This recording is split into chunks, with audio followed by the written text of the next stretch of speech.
Alrighty. Hello, everybody.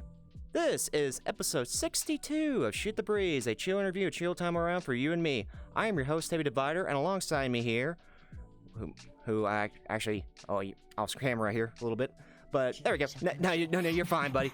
You're fine on hand. It's all good. But yeah, for tonight, my guest here is a content creator, streamer, interviewer, and overall chill individual on hand. My guest for tonight is HawxxIsRippin, but we'll call him Hawx for short. Welcome on in. Thank you for having me. I'm here. Yeah. I'm in my residence. Yes, you're here, but for the most part on hand, I'm hoping you're having yourself a very good day as well. So. And yeah. It's just, it's pretty late right now, but you know what? We are in them gamer times right now, Yeah, gamer times on hand. Too late. Like the gremlins we are. Yep, definitely. Definitely on hand, especially once it hits midnight on hand. That's when everything else, it all comes out at that night. Gremlin hours. Yeah, the t-shirt comes off, boxes on. Yep. Also, basically all set and ready to go for that kind of moment. So, let me ask you the first question I have on hand here. How the hell did we meet? Right. How did we meet? Me and you. Yeah. Well, I'm pretty sure it was through a mutual friend. I think it was Pappy. I'm pretty sure it was Pappy. Yeah, that would be correct. And I seen you in the Iron Man outfit. Mm-hmm. Not sure what year it was though. I think it might be like 2019 when we met. I'm not sure. Yeah, it was actually early 2019 on hand. I was basically in the whole Dapper Iron Man outfit, and this was during the VR height at that time. Now, the funny thing is, I met you a second time when we were getting prepped up and ready for VR High, when we were in that, box world and everything on hand. I don't actually remember the first time how we met, but past that or so, I just remember the second time, and then the third time on hand was basically, it was you, me, and Darth just basically sitting back in this exact world, right over there talking about whatever was going on. So... Daft. Yeah, no. Yeah. I remember now. I remember. We were sitting up there somewhere. Yeah, we were sitting over there just talking about everything underneath the sun. I just remember that on hand here. And... funny enough, too, I actually got a chance, in 2019 or so, late for TwitchCon in San Diego, I've actually got a chance to bump into you. I did get a chance to say hello to you on hand, but at that time or so, you were also trying to talk to everybody you can on hand, too, which was kind of the whole VR chat thing, IRL, trying to see as many people as you can. Yeah, it was wild. It was... it was kind of crazy because never been in a situation before where I've had people come up to me and say hi, and I don't actually know who they are. Unless they're in their VRChat avatars, right? It's kind of funny that. Yeah. But when you see someone IRL, they're like, "Oh, hi, I'm this person." Like, oh, yeah, you're the one in the giant iRobot suit. Yeah. Oh yeah, definitely. It's also, it doesn't help too, where it's you're looking for name tags and everything, because that way you can easily recognize. If you can't recognize them by appearance on, you try to recognize them on voice, or just the name tags on hand, be like, who's this, who's this, who's this. Or if you accidentally don't recognize somebody based on name tag or anything, it's okay, thinking along head on hand, it's I am so sorry, I didn't recognize you on the immediate part, just that moment. The old avatar I used to rock was a bit different color skin to this one. I remember. People expected that kind of look from me, they didn't expect a 6'5" mixed race guy. So yeah, it's kind of crazy. But no. Yeah, I mean, something that represents me a bit better now. So yeah. No, I got you. And plus, you'll be in your comfortable. You'll be in a comfortable kind of being you on hand, just being a very more comfortable, exactly. Comfortable model on hand for that. Well, I had to keep it original though. I had to keep the heart and everything. We have to do that. So yeah, definitely on hand. So let me get down to your VRChat Origins. What got you into this game? Here we go. What a long story. So one day, as you do, you search through a bit of social media. This was actually on Facebook that I first seen a clip of VRChat. The first ever clip I seen was the Knuckles. This must have been December 2017. So I seen a clip of the Knuckles. I did a bit more research into what the game was. And I just seen how fun it was that people were in these avatars interacting with each other and just being stupid. that's something I want to do. So I got more and more into it, and then I came across Nags' videos. Nags is an old school VRChat content creator. and also the whole back and forth between Nuts and Chips, you know, the old roleplay, like probably one of the most original roleplays, you know, from coming from VRChat. So yeah, December 2017, I bought a headset. I was like, I'm gonna get a VR headset. I want the full experience straight away. And then I put the headset on, and I fell in love with this game. This game was amazing. I could talk to people, I could make friends around the world without having to actually put effort into find them, right? So I was like, I want to make some videos for this game. So then I started making videos in January, and then I started streaming the game in March 2018, and then things just happened from there. But that's my origin. I watched Snags, and then I got into it from there. I was gonna say on hand too. How long did it take you for to immediately get a VR headset? Did you kind of like get it the moment you heard about the game on hand, or did you kind of like did a little bit of desktop? Like, you know, I need to get a headset. Yeah, I didn't want to come into desktop, so I bought a headset before I even installed the game. Yeah, I don't know why I did that. I mean, actually, no, that makes sense. I want the full experience. I want to see people. Yeah, fun experience on hand. Just be able to on hand. Like, again, it was one of those things too where I never got a chance to get a headset until like a year later after being a desktop on hand. Plus, it's one of those things where it's like, okay, in order to kind of like get like a headset, you got like have a really powerful computer on the bat on hand for that. So it's kind of like, well, gonna be a journey to get to that when we get to it. But and if I'm correct on hand, with you basically streaming in March and then content creating in that exact same year, would it be approximately what 3 years on hand of basically both streaming and YouTube content creating that you've been doing, like either VRC or anything else with that too? Yes and no. I mean, if you want to count the break I took, if you want to talk about overall time, I think overall I would say I've taken a 14-month break for every break I've taken. So it's kind of just less than 2 years if you want to just count the whole content creating as in being involved with it. But it's 3 years since the time I started creating till now. Yeah, it's been about 3 years. I got you. I mean, hey, put it this way: it's a long process on hand, but you've come a long way too. So that's a key thing. Yeah. That's a key thing on hand. So let me ask about your hobbies on hand besides this game in general. Now, I know for a fact you play League of Legends. I know for a fact recently you've been talking about Smash Brothers Ultimate on hand, like a little bit of the fighting scene here and there. So, do you have any other games besides those two that I might have left out on hand that you play besides this game? Yeah, I play a lot of different games, honestly. It's one of them things where, like, I just kind of wake up, and apart from the work I do, I'm just like, what are we playing today? At the moment, I'm playing a game called 7 Days to Die. My girlfriend's really into, like, survival games, zombie survival games and stuff like that. So I play a lot of that with her. I have tried a bit of World of Warcraft recently. Classic. It's my first time playing it. It's okay, it's not too bad. I mean, I'm not really an MMO person. Apart from that, I honestly just play either League of Legends or fighting games at this point. That's my history. I've been playing League of Legends for 10 years. I've been playing fighting games since 2009. So I've been playing for a while. A lot of people don't know I was a tournament competitor before VRChat years ago. In Smash Brothers and fighting games. I think I'm probably proficient in about 5-6 different fighting games. So. Hey, there you go. Fighting games are my time growing up. That's fighting games is what taught me how to be a gamer, basically. In terms of shooters and stuff, I'm not that good on prep, but yeah. No, I got you. I was gonna say on hand too. It's one of those things too where the moment you fall in love with a game on hand, you just immediately try to break it down to figure out how does this work on hand. And it's the exact same thing with like fighting games in general. Like if you love a genre, or mostly if you love like a series on, be it Tekken, Smash Brothers, Mortal Kombat, anything on hand, you try to break it down on hand to the point where it's just kind of like, you get the feel of it better than what most people may be able to on hand, depending on how you play it. So. Yeah. I mean, my favorite game is a game called Marvel vs. Capcom. Oh, that's a good one. You guys might have heard of it. Yeah. Very classic game.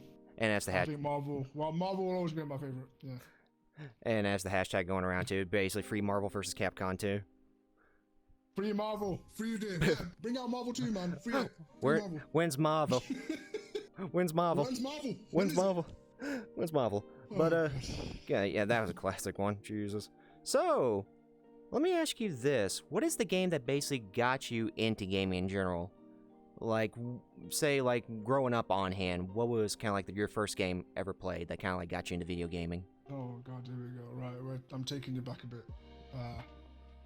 So yeah, I was born in '92, so I witnessed a lot of the eras back in the '90s. I witnessed a lot of games then. My first ever console was the Sega Mega Drive.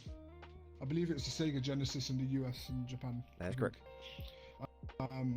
My first ever video game was a game called Flashback. I believe it was 1995 or 1996. So we're going back in the 90s. Yeah, that was my first ever gaming experience. Of course, I was quite young to be playing them type of games. Because Flashback is I guess, quite an intelligent game. You got to be quite clever and stuff like that. I was only a kid at the time. But from there, I moved on to the Nintendo 64, where I first witnessed my real gaming experiences. Ocarina of Time, Mario 64, Banjo-Kazooie, all these classics. And then from there, I went on to the PlayStation 1, then the PS2, then the Xbox 360. But yeah, my origin of games essentially was just adventure games, platform games, Banjo and Zelda and stuff like that. And then I went on to the PS1 and I got my first taste of fighting games, which was a game called Tekken 3. So, classic game. And then the PS2 era. My favorite game of all time is Devil May Cry 3. That's a good one. There was a time where it was the only game I ever had on the PS2 for like a year. It was literally my only game, so I literally played it over and over and over again. And then yeah, I just went on to the Xbox 360. I was actually a professional Gears of War player for many years. I also played Unreal Tournament before that as well. I was involved with tournaments very young age. I'm talking 12 years old.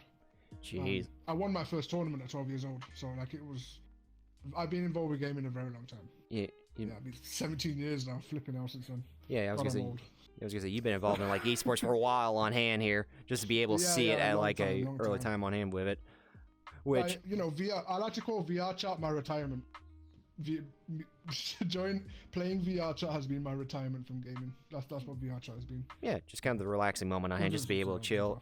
Yeah, relaxing time on hand, just to be able to chill and just have a good time. Just especially when you've done a whole lot on hand from here to now. So yeah, can relax now. Yeah, relax on hand. Leave the kids. Yeah. Also, don't feel bad about taking it way back on hand. Like, understand here for the most part. I came from 1991. Like, I came from that. I never. We're 90s kids. Yeah, we're 90s kids. Like, and funny enough, the first game I ever played on hand was basically Pokemon Blue for the Black and White, and that was like in 1997, 1996 or so. I never got into gaming until at that time or so. Then after that, it was just kind of like here on out. So it's a breeze from there, right? It's just a breeze from there. It goes from like a simple handheld to a console, and then it's like, oh, I got an entire PC setup on hand. Man, how time's gone by. Yeah.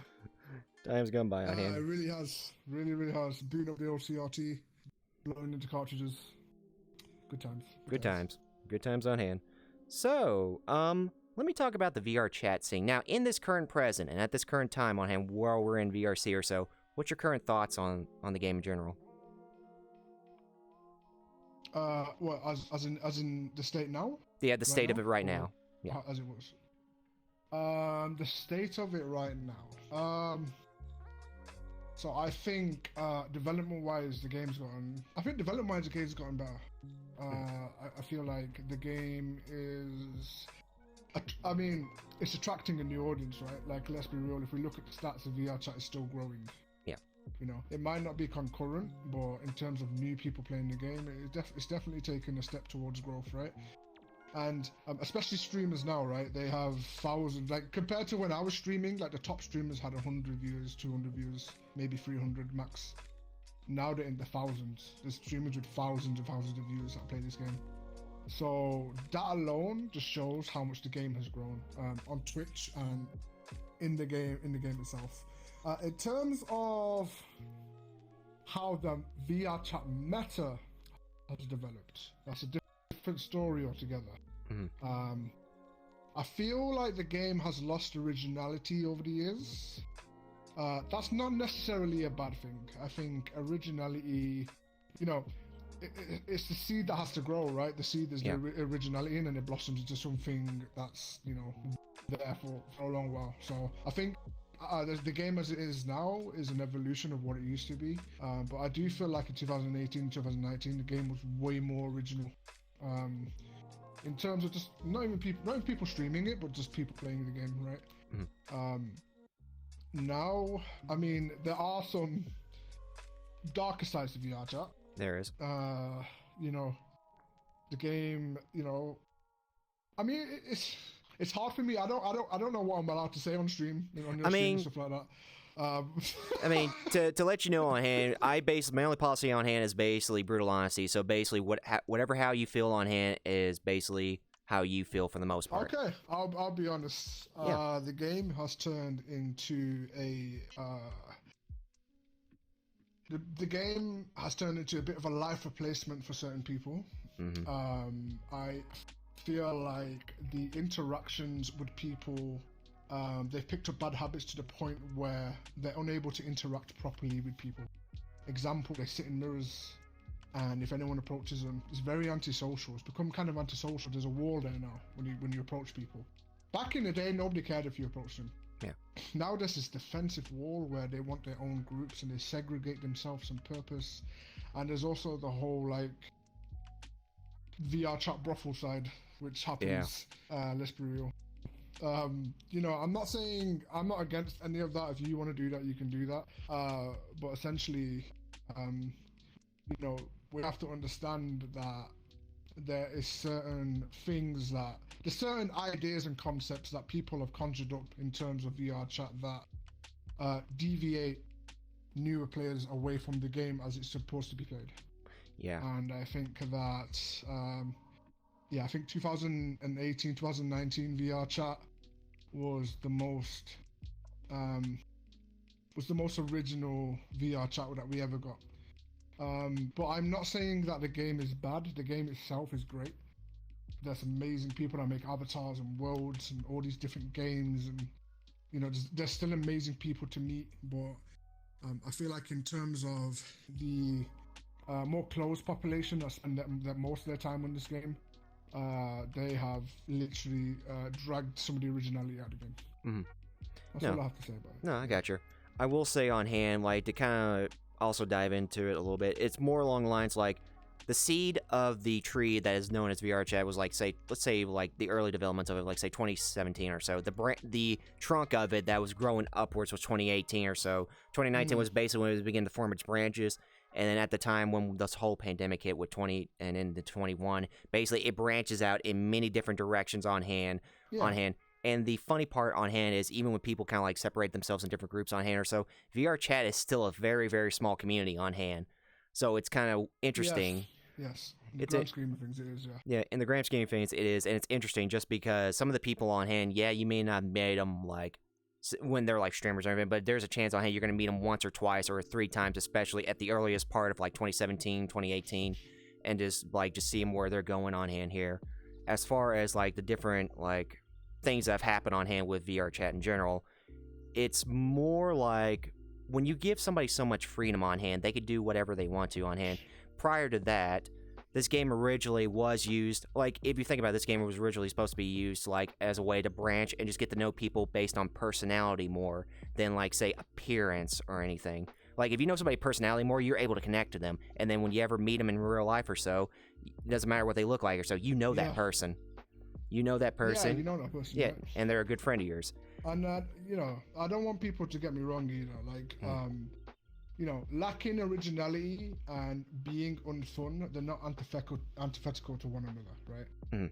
They're not opposite to one another. So, you know, you can still lack the originality of what it was a few years ago, and it can still be a fun game, especially for new people that have never experienced it before. It can still be fun. So I just want to point that out there. No, that's fine. I don't want anyone new to ever watch this and be like, I don't want to play VRChat now.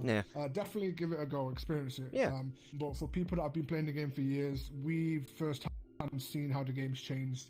But for you guys, you won't ever see that unless you play the game for a couple of years yourself. So, yeah. It's it's pretty much too like in its development stage. We were just experiencing everything brand new on hand, like getting an idea of what can we do here and there. And then the moment they kind of like add some new stuff on hand, it's like, damn, this is like getting very, very big for itself on hand.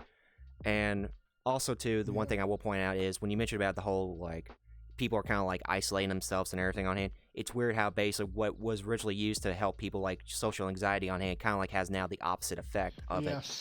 Where opposite effect now. Yeah. Where instead of like going out and meeting new people, you're now basically putting yourself in like say private worlds or anything, or like kind of like correlate yourself with like just the people you know and you can relate to, but also just not being able to reach out there and just kind of like meet different people on hand that you never gonna get a chance to meet. So yeah, like it's one of the things, if you are like, you know, you do struggle socially in real life, you know, VRChat was always deemed this game where if you come on the game it helps you. Now, you know, it's kind of the opposite effects. You're kind of, it's hard to socialize real life and you come into the game and then you approach someone in public, for example. It's like, get off my boyfriend's pixels, you know, like, I don't know, man, it's stupid. Yeah. So, you know, you get people like that. But it's not all bad. There are genuinely some people out there that still have that kind of that honeymoon VRChat essence about them. So, yeah, definitely, especially with, again, I will say VRChat is like this weird gray area on hand here, like. They have these rules, and then there's this weird unwritten rules that people have on hand with like the game in general. So it's just kind of like a mystery in and of itself too, especially for whatever people kind of lay themselves down on hand with. So, but let me ask you about streaming and being a content creator on hand. With your experience on hand, for the most part, what is your experience with it as it is? Like, just be able to like create things, just be able to experience, see things, and just like all in all, like your entire kind of like career of it. What is it like? So I just started off making videos of just my general, you know, everyday experiences and that. For me personally, I got kind of sucked into a bit of a trap where I wasn't sure, because the thing is, when you stream, you hit these goals, and when you start hitting these goals, you get more popularity, and you get more attention, and you get people wanting to be your friends for the wrong reasons, for either views or stuff like that. And I fell victim to that a lot of the time. The thing is like, you know, I was never a popular person in real life. I was never, you know. I mean, I was partly bullied at school. I wasn't popular. You know, there wasn't, there's a lot of people that I don't know. I just kind of couldn't associate in real life. I had some mental issues. You know what I mean? Like, so like for me to become popular on a platform and a medium, which was VRChat, bit of a shock for me being a content creator. I started streaming in March 2018. And I was partnered by July 2018, right? So I had an instant like rush of all this attention, and I was not used to it. My first, I guess my first mistake was befriending everyone that I saw. I thought everyone wanted to be my friend for the right reasons, and I was wrong. I learned that the hard way. It took its toll on me. It really took its toll on me. I took multiple breaks. Now I'm kind of at this point where, like, you know, I've lost all the viewership. The hype around me has calmed down. So where do I go from here? So what I recommend, if anyone wants to get into content creating, is you have an idea what kind of person you want to be. For me, I played a roleplay character called the Pickup Lion King. A lot of people didn't know it was roleplay, by the way. I'm not like this in real life. So it's just the way it is. But I had this idea where I wanted to be this real kind of, I don't know, man whore who drops pickup lines, but the idea was more of a comedy aspect that I would be rejected all the time, right? Yeah. Sometimes, you know, sometimes I did okay. I did some work, you know, my character did some work, but the idea was that I drop a pickup line, I get some sort of rejection from the girl, and my audience love it. They love the girls just being sassy or just talking back to me and giving me a good answer and stuff like that. That was the idea of it. now I feel like I can't really get away with doing it because people get offended too easily. So kind of awkward. I'm working on it now. I'm working on a few things behind the scenes. Yeah, in terms of breaks and stuff, I took a big break at the end of 2018. Then I took an even bigger break between 2019 for about like 2-3 months. And then in July 2020, I took the biggest break I ever took, which was about 10 months. So that was a really big break. I took nearly a year off streaming, content creating. Obviously, it's heartbreaking when you're seeing you lose hundreds of subscribers a week, or like hundreds of followers a week on Twitch and stuff like that, and you're like, I worked hard to do all this and to, But yeah, I'm returning in intervals, and something I've talked about with my therapist and stuff is that you come back for 2 weeks and then you take a 3-week break. You come back for 3 weeks and then you take a 4-week break. And then once you've done it 3 times, you start shortening the breaks. So then you come back for 2 weeks, you take a 1-week break. You come back for 3 weeks and you only take a 3-4 day break. So that's where we're at right now. The next time I return, I'm actually scheduled to just stay permanently. So I'm looking forward to that. I'm just kind of waiting for me to get back into it. But yeah, as a content creator, it's been, when I make videos and when I make, whenever I do live streams and stuff like that, I put my heart into it. There's a passion there, No, I feel that. But yeah, and a lot of streamers can relate. They streaming isn't easy. People think it's easy. It's easy when you're new to it, but to consistently do it for like a year straight, for like 2 years straight, it takes a drain on your life force. Like you have to wake up knowing you have to entertain your viewers and audience every day, right? And but yeah. No, I got you. Yeah. And I was about to say, it's also based on the fact too that when you have like an ambition of what you want to do as a content creator or as a streamer, you want to basically, I think it's more along the lines of you just want to be able to like reach that on hand to prove to yourself that you can do it. And with it, it's kind of like one of those hard moments on hand where, yeah, there's going to be a lot of work to it. There's going to be a lot of blood, sweat, and tears just to try to get to it on hand.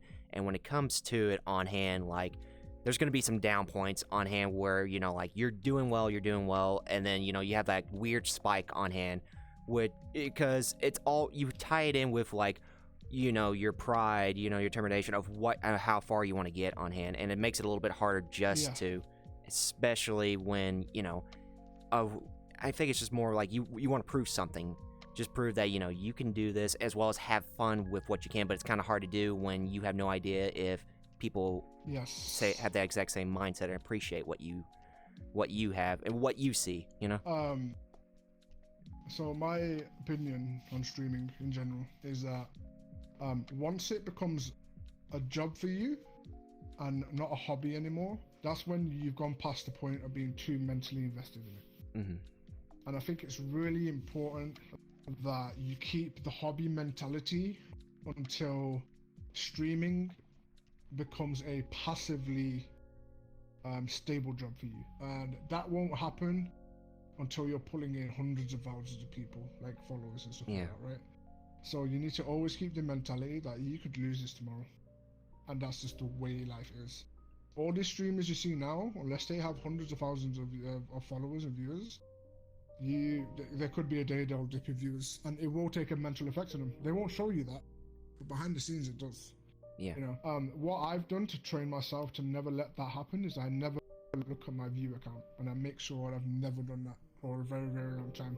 It's hard to do in the beginning because you're always curious, but if you do make the effort to give it a go, I promise you, like, streaming will become 10 times better. Because then you get into a mentality of that you entertain one viewer like you would 1,000 of them. Yeah. So then the number doesn't matter anymore. And that's the biggest thing. No, I feel you. Yeah. And I was going to say, just to add something onto it, it's also kind of like, look at your analytics maybe once a week, because just like viewer count or so, you're going to be focused on that average viewer on hand, especially if you're trying to go for like Twitch partner or just wanting to grow. But when you focus on numbers, you get into that frantic state. It's like, okay, what am I doing wrong? And you know, you kind of like bounce ideas back in your head, back and forth to a point where it just kind of like burns you out because you can't pinpoint what it is. Yes. Make sure, I mean, this is my general advice, okay? So you focus on the people that are in the chat, the people that actually do make their time to come out and watch you. If you focus on them, your numbers will naturally grow, okay? You focus on them, you address them personally. If I just hit my mic. Yeah, focus on them, address them personally. If anyone new comes in, you make sure you're very welcoming, okay? Yeah. And essentially, what you have to do as a person is do not overdo it. You overstream, you're essentially giving some of your viewers an ultimatum, right? Because let's be honest, the average Twitch viewer doesn't just watch one person's stream and that's it. Yeah. They watch multiple streams. So you have to make sure that you're not giving them the ultimatum of you either watch me, you watch them. So if you get a schedule, make sure you stick to that schedule. Don't be like me, okay? Make sure you stick to that schedule, and whoever's in that chat at that time, you know they're taking that bit of their time out of the day to watch you, and you have to stick to that. That's the way to grow into it. You have to stick to a schedule. Yeah, definitely. And that's it. That's my other advice is if you're a Twitch streamer, you make a YouTube channel. Make a YouTube channel. Yeah. That's how I got my numbers. I made YouTube videos. I made a YouTube video every single day of the week in 2018. Every single day. I made nearly 350 videos in 2018. Jesus. This is ridiculous. Yeah, that's ridiculous, but damn. I just I don't want to show off anything. I have the most VRChat videos on YouTube out of anyone, by the way. I have nearly 800. Right? Some of them are hidden, but I do. Right? And that's because like I put effort in. Like I was like, you were determined. People are gonna discover me today, so yeah. And I made sure I labeled my Twitch on every single video, and that's the work it takes. So if you want to be somebody, yeah, you have to put the yeah, effort in. Yeah, right? There's two people in life. You're either gonna get very lucky and you're gonna go viral, or you're gonna have to grind for hours and hours. Right? Which person are you gonna be? Do you wanna coin flip? 20s all the time to try and maybe go viral when loads of other people are doing it, or do you want to put the hours of work in to get a guarantee of it working? You know, so it's no, I feel you. No, I got you on hand. Like it's just a matter of luck on hand when it comes down to it. But yeah, in the process, it's not even luck. Like if you get good at content creating and you know what you're doing, in terms of SEO, in algorithms, and you do research and stuff like that. There's actually no reason that you can't do numbers on Twitch. You have to have uniqueness or maybe a gimmick. You need something that will catch a user or an audience or a viewer's attention. You need that. But at the end of the day, if if you're ticking the right boxes, okay, with work, you will become successful. It's literally law of averages. You will become successful. And if you go viral on top of that, man, you're in for a real good time. You're in for a real flipping good time. Yep. Look at Lolafon. Lolafon is a meme clown, right? Okay, he was put. I tell you guys, right? Because I'm one of the originals, man. Like I'm so sorry, I'm hitting. No, you're fine. You're good. Y'all good. I'm one of the. I'm one of the originals. I watched Lolafon when Lolafon was just another streamer, right? We're talking like maybe 10 viewers or something. That's all that. Like I knew Lolafon since then, from back in the day, right? But I always knew he's unique. He was an avatar guy. He had unique avatars. He was this clown of VRChat, right? As soon as he went viral, he had the uniqueness, and he had the uniqueness and the gimmicks and stuff like that. And then he had the virality. I don't know if that's a word, right? That put together, he smashed it. And look at him now. He's so successful. Look at him now. Look up to that guy, because that's somebody that you want to be. You want to be someone unique, and you want to be. Yeah. You want to get some sort of look. You know? Yeah. Be hard work and dedicated. Especially to what kind of craft you're going for. Yeah. So, there you go. It will come. Just keep grinding. That's all I say to people. And since you mentioned study on hand, let's talk about the art of interviewing. Now, I want to establish this on hand, and I mentioned this to you earlier on before the interview, but I want to put this out. Shoot the Breeze, one of the components behind Shoot the Breeze was basically a bit from on the side of like Hawx here, who did interview with Hawx. And one of them is basically the chill vibe on hand of like whatever kind of world it is in the background on hand. And for me, I'm not sure if it was based on whoever you were interviewing on hand that chose that world, or it was just kind of like a world that kind of fit that environment. but a little bit was inspired from that. And I was gonna ask you, when it comes to interviewing people on hand, what is your style of just like interviewing, or how do you approach when it comes to interviewing people on hand?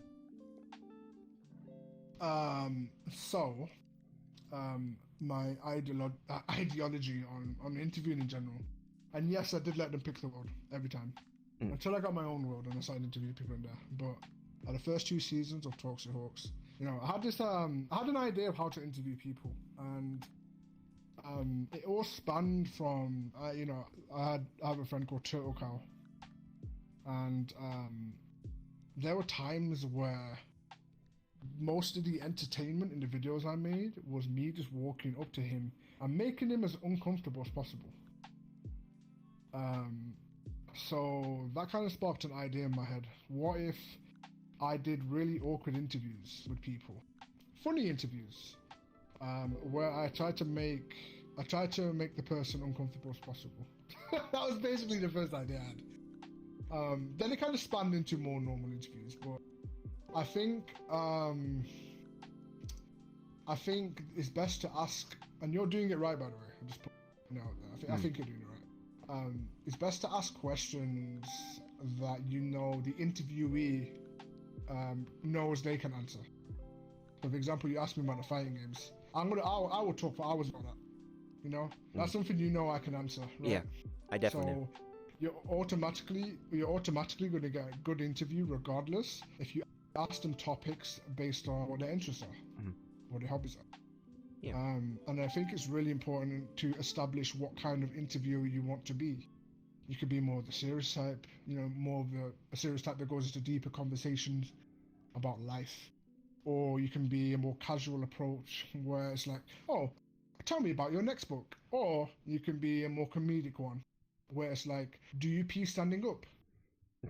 Yeah. So it's like, it completely, it's all about the interviewer as a person, and all about how they execute their answers towards the interview. Yeah. I think that's really, really important. It's a dynamic between two people. Yeah, it's definitely dynamic on hand. And I just want to also point out that with the whole idea with Shoot the Breeze, it was also, the idea of it was basically trying to get to know the person behind the headset and everything for the most part, because absolutely. And the thing too, it's also because like in VRC, everybody can be themselves no matter what it is, or kind of like be whatever they want to be. But when it comes down to like knowing the individual themselves, I always thought the best way to get the chance to know them on hand is basically, asking like questions, basically get to know them, what do they enjoy, what do they do, as well as just kind of like understand on hand on how do they see things through their eyes on hand here? Because everybody's got a different perspective, no matter what it is. But it's always good to have that kind of like experience and wisdom to take from it, just to, know what do you see that maybe some people may not know about, Absolutely. That is really, really important. Yeah. And it's awesome. And through this too, which funny enough, I mentioned this maybe like in someone interview ago, but basically this is also my way to kind of battle like my own personal social anxiety, to be able to, because the gift of asking is always the hardest thing to do, especially because you have no idea what kind of responses. Maybe you might be afraid to ask on it because you're afraid of getting rejected, or based on someone saying no. So through that on hand, it gives me a chance to be able to like ask people on hand, because it's my way of trying to get to know them, as well as just basically being very reasonable with it on hand, because that way it's one of those things where it kind of builds up confidence, but at the same time, it also builds up the idea of wanting to get to know people better, especially when, there's somebody, you never got a chance to say hello to, or you want to, but you don't know what to talk about. So it's kind of like my own little inner battle on hand, but it's also my way just to be able to help somebody else out on hand, just for the people and like your community, my community, or anybody else's community, get a chance to know you, the individual, the human being. Yeah. You're doing a fantastic job. I do it one step at a time, but at the same time, it's also, I just want to make sure. Also, awesome. Also, it's one of those things too where I just want everybody else to get a chance to know everybody else on hand, because how with certain people out there who always interview, like say streamers, content creators, nobody really thinks about the people who originated from VRC or so, or like be able to get a chance to know the original OGs or anything like that. So it's always nice to be able to get a chance to know people. get a chance to know people who are not streamers, who are not content creators, who are, you know, people that do things in their own way. So that's how I kind of see it. I'm glad I was part of the 2018 gang, you know. So we had good times. Yeah, I was like early 2017. I was like November something, but I got a chance to see a little bit of everything else on the rise. I got a chance to see the rise of it on Twitch on hand. So. Oh yeah.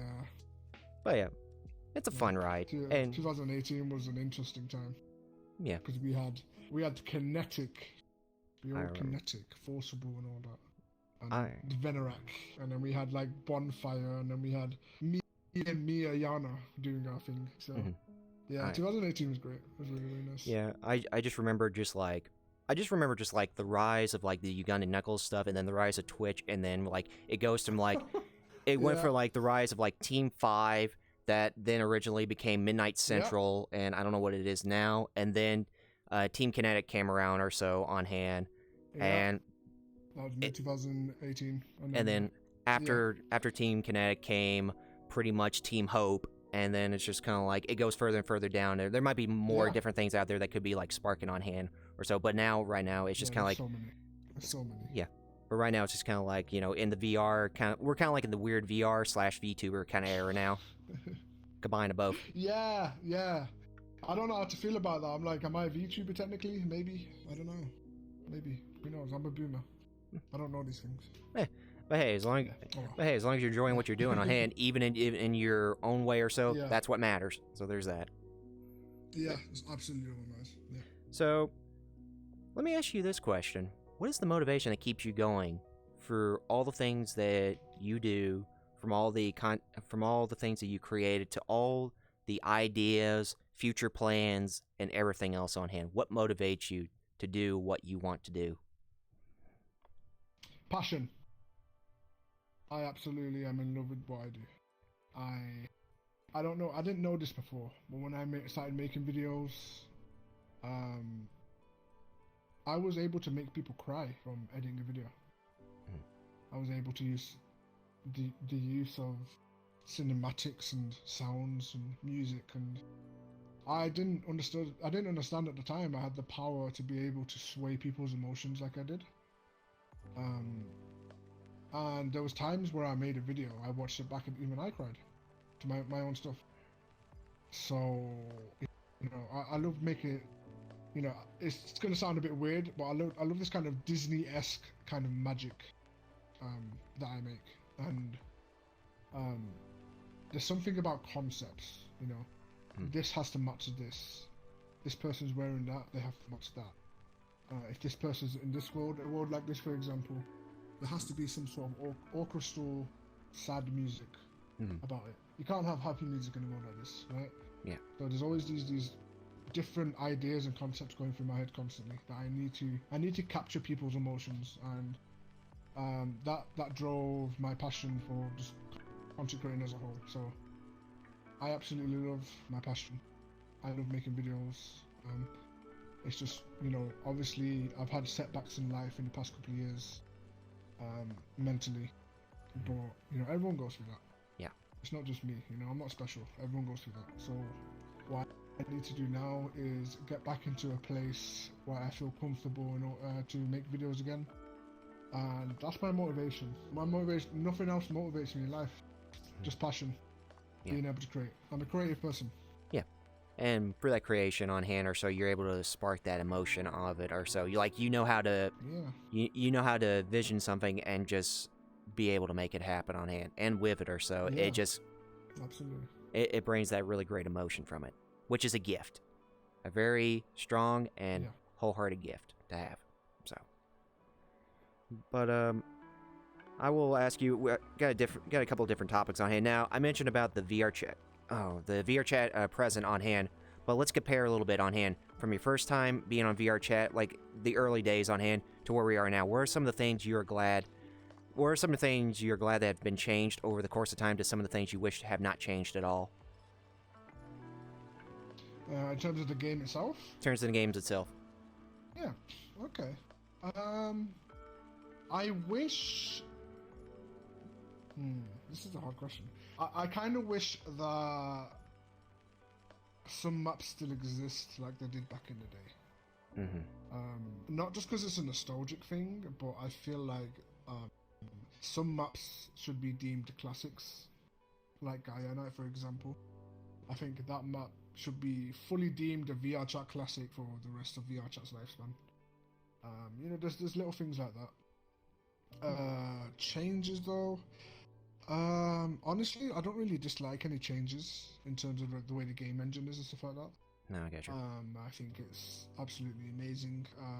One thing I would like change is maybe a bit more security in the game.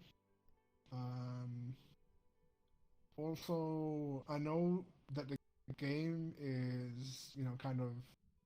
The game is it 13 plus? Is that the age for VRChat right now? At best right now it is 13 plus, but plus. I want to say 13 or 12 plus, Yeah, but at best it kind of pushes past that, almost in a way. Yeah, I think that, you know, I think that the VRChat development team could benefit streamers a bit more.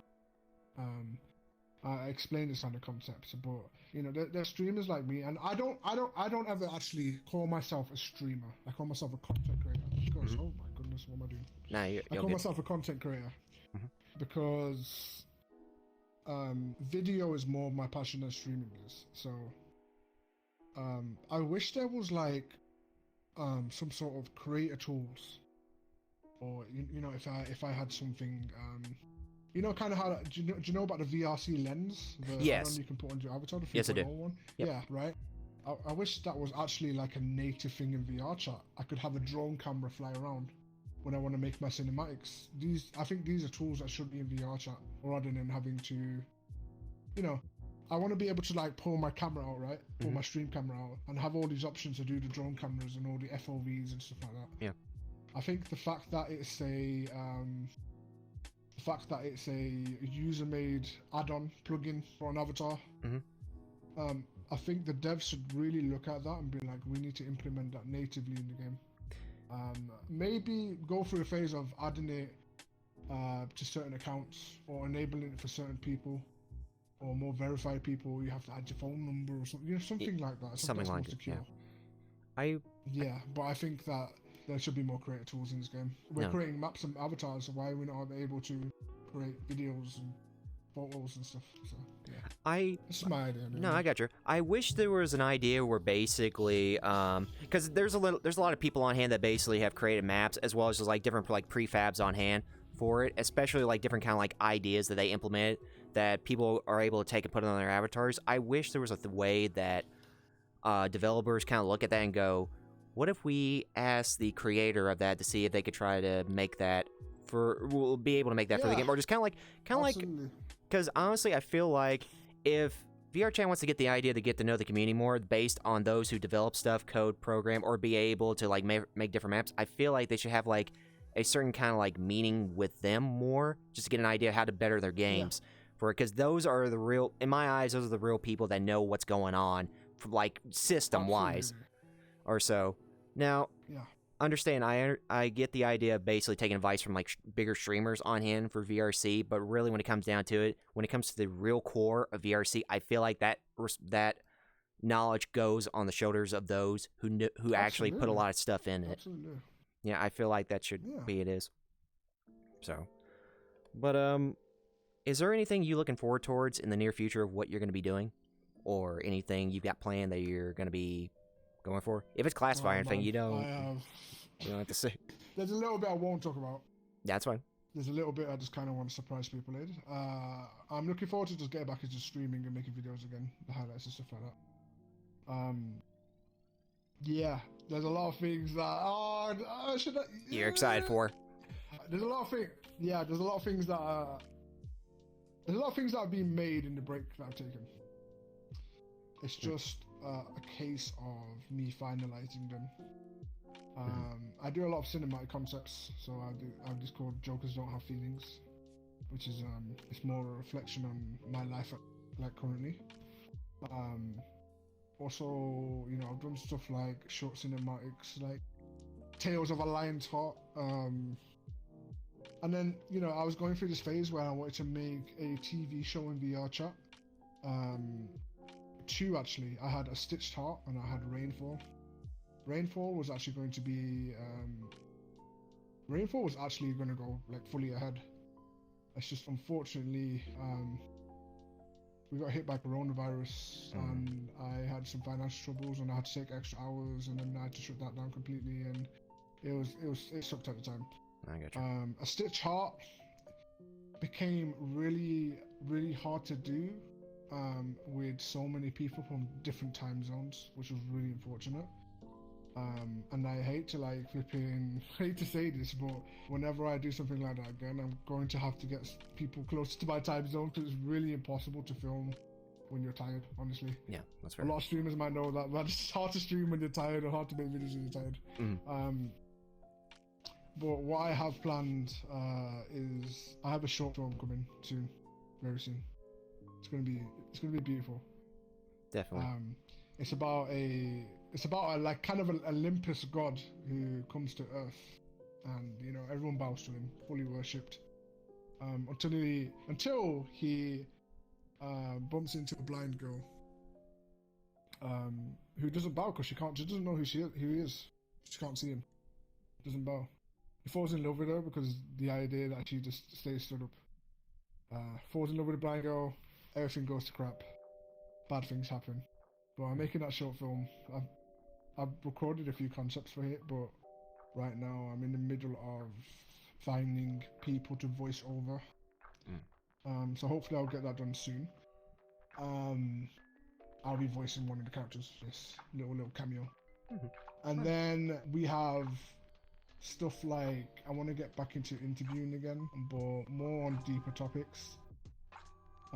I have a video coming out actually this Sunday, and it's about women who've transitioned. The past 2-3 weeks I've been interviewing 20 different girls total, or 21 different girls. Damn. And they're gonna tell me about the experiences IRL and in-game and stuff like that. So, but that's gonna come out soon. Apart from that, there's probably 5 or 6 other different things that that's my phone, by the way. No, I got you. 5 or 6 different things that I'm not going to talk about yet. No. I'm going to keep that close. No, that's fair. I will say you got a lot. I'm looking forward to coming back. No, I got you. I was gonna say A lot of things coming out. you got a lot of things planned out. You got a lot of things on your plate that you're gonna be doing here and there. So yeah, you're gonna be coming back with a lot of things here and there. So that's for sure. But also I will say on hand, just for me or so, especially with the amount of things you got on hand or so, I was gonna say make sure to take them one step at a time and just not try to burn yourself out with a lot of things Absolutely.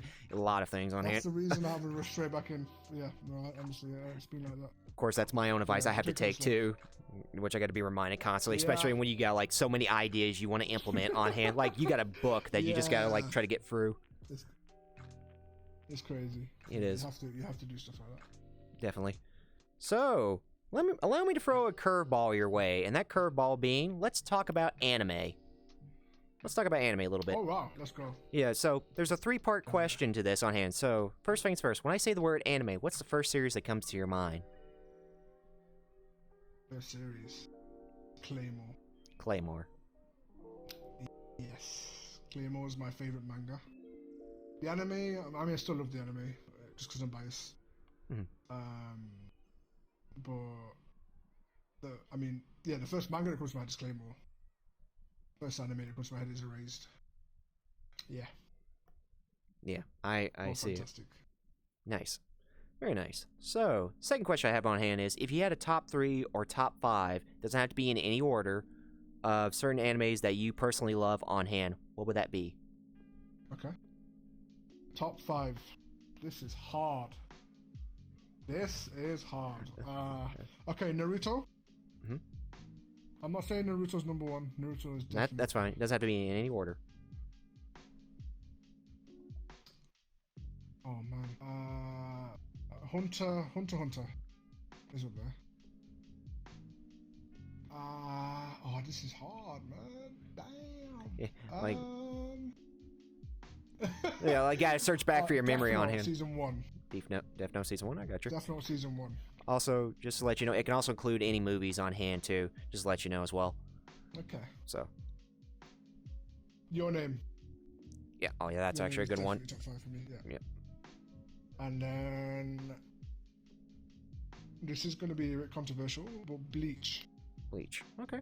Bleach. I got you. Yeah. I got you on hand. I mean, That's my top 5. I watched a little bit of like Naruto and Bleach and everything else on it. There's gonna be some ones that I have not got a chance to see, like Hunter x Hunter. I've not actually got a chance to see. I need to when I can. It's beautiful. It's such a beautifully made anime. It really is. Yeah. Yeah, it's definitely going on the anime bucket wait, list. Go ahead. I forgot one. Go ahead. I'm gonna take out your name. Okay. I'm not gonna put a movie in there. Your name is the best anime movie though.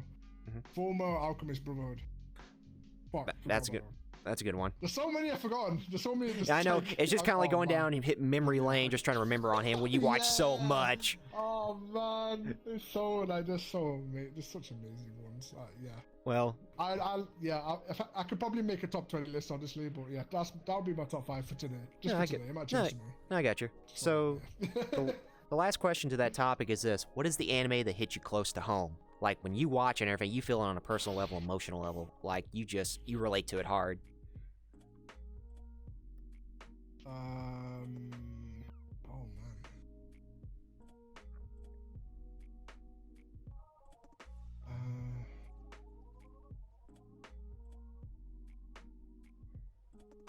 Can it be a movie? I will say your name. Yes, it can. Yes, it can. Hit me hard. Yep.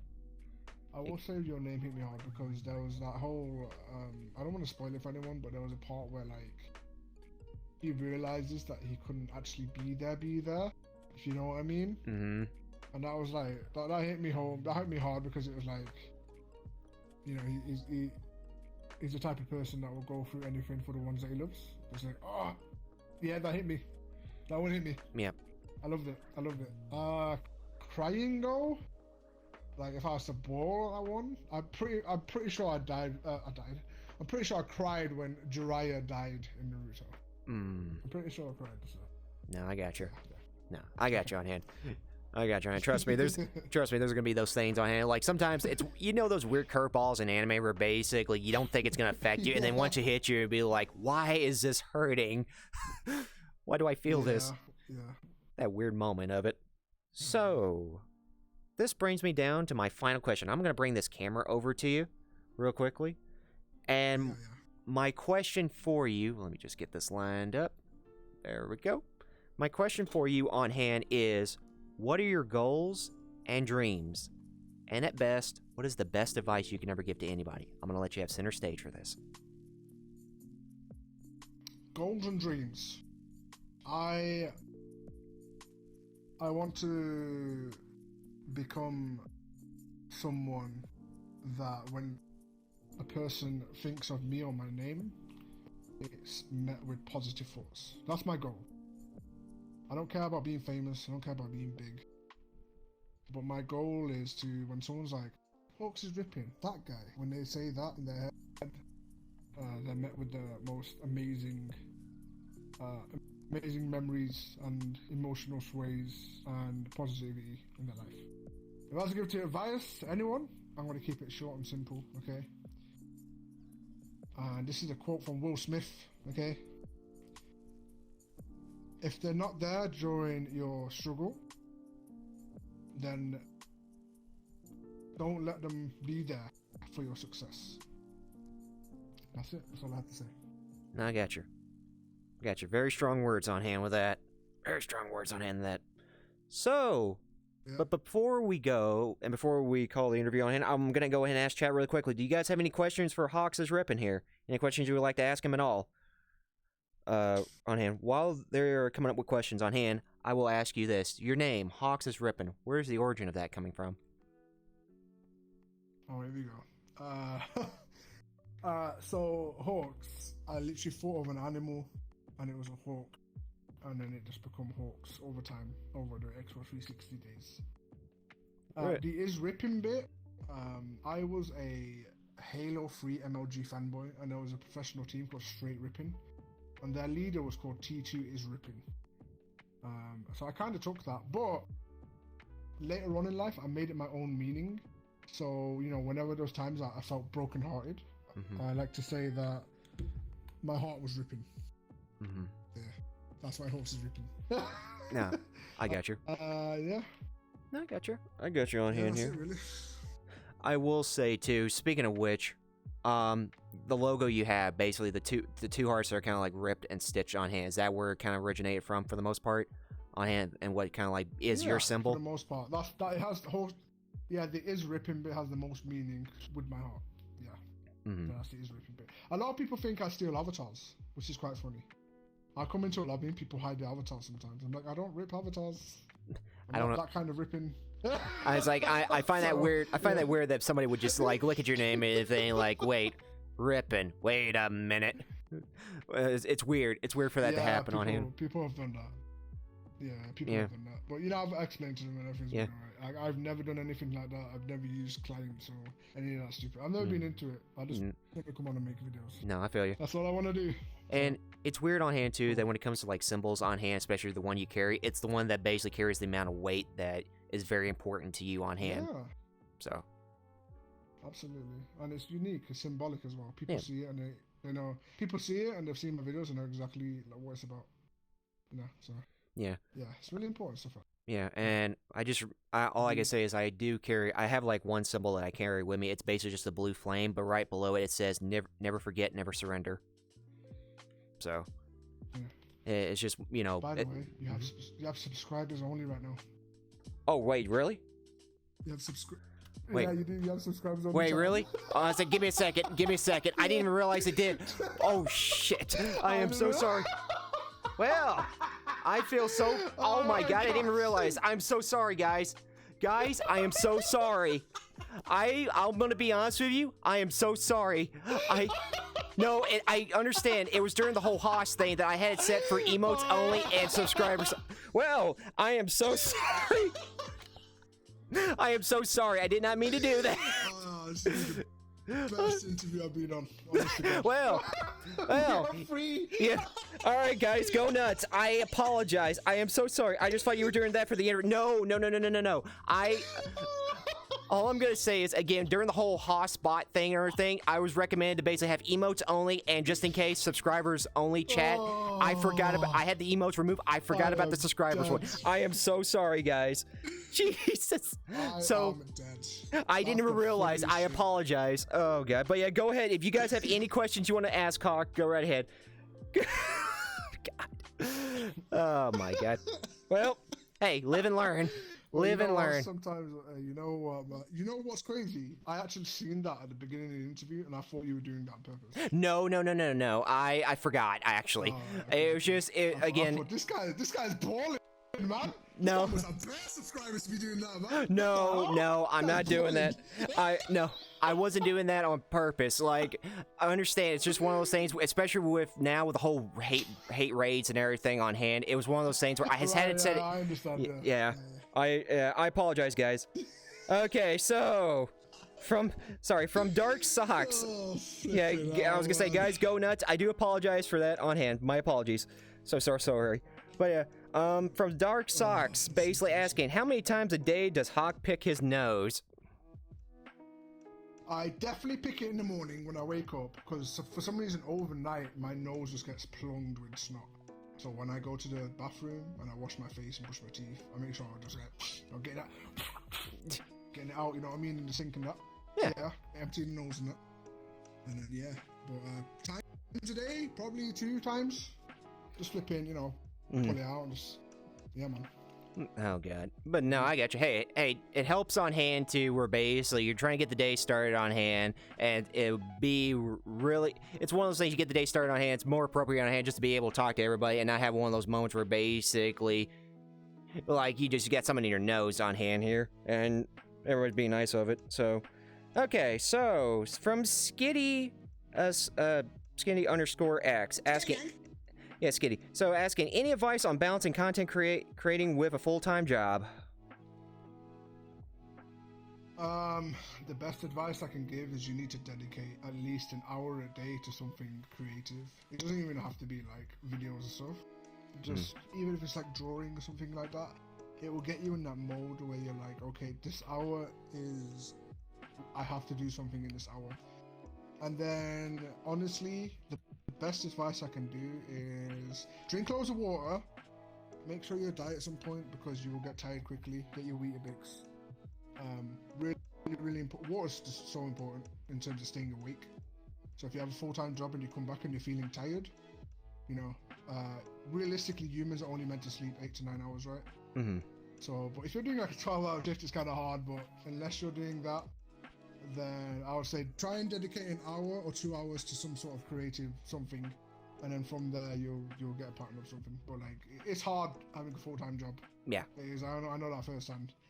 But do start off slowly, just be clever about it, and then eventually, if things go really well for you, you might not even have to work that much.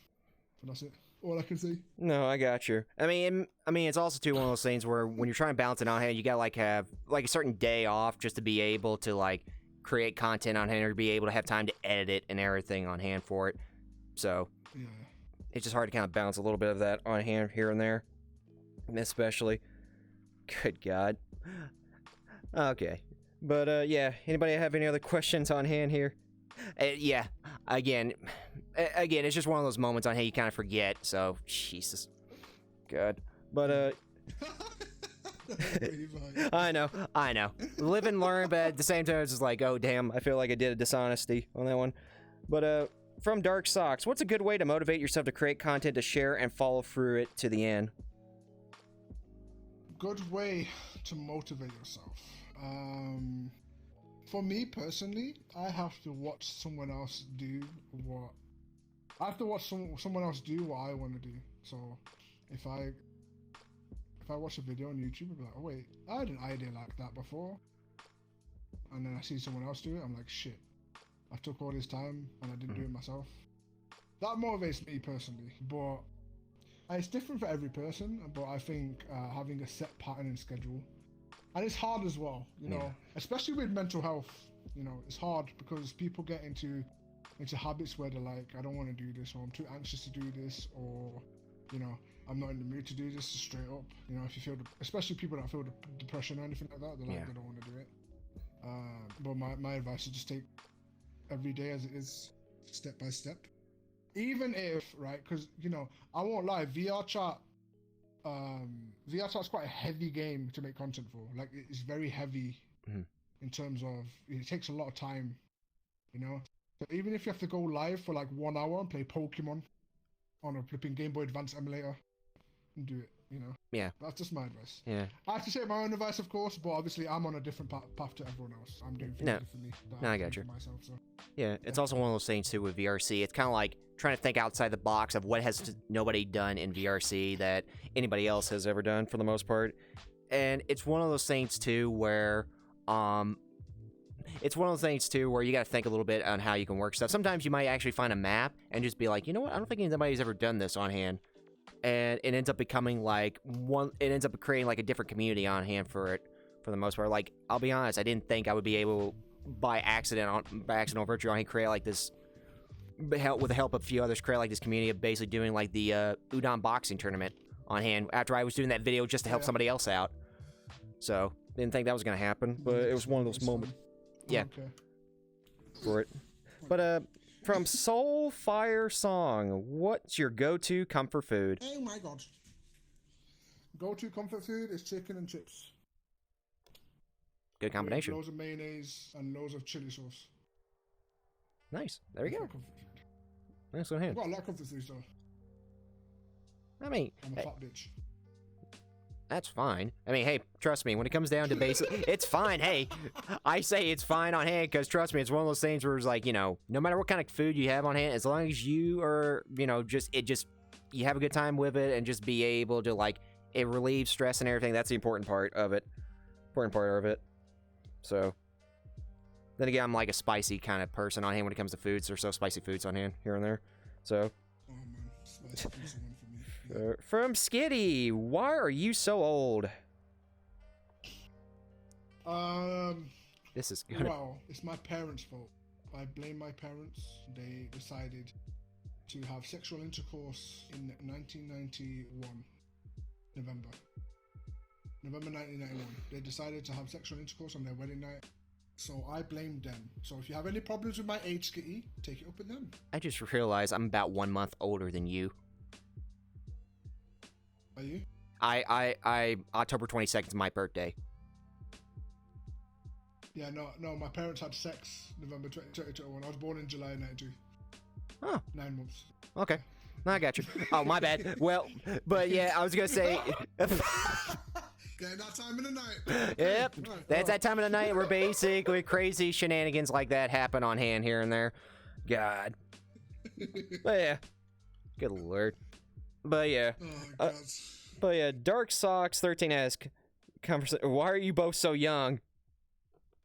Well, I was like, cause I honestly, Is, go ahead. yeah, so carry on. Oh no, I was just gonna say, Dark Socks is only like a year older than me, or 2 years. I think he's only a year or two older than me. You're not that old. I don't think I'm that old. I'm a child at heart. So. I mean, I don't feel old, but it's one of those moments on hand where it's like, I've had people on hand asking, why does my voice not match my face? And why do I sound so young when it's like, I'm not even... I get that. Yeah, I get that. Yeah. I apparently, cause, you know, I sound too British for my skin color. I get that a lot. I'm just like, wow, that's kind of crazy.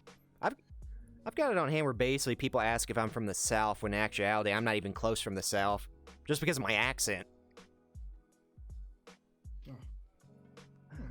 Like, it's weird, because I was like, I like your accent. thank you. Then again, it's hard to be able to do voice impressions on hand just because that bleeds through constantly, but you get to it when you can't do it. So there's that. Yeah. Good lord. But yeah.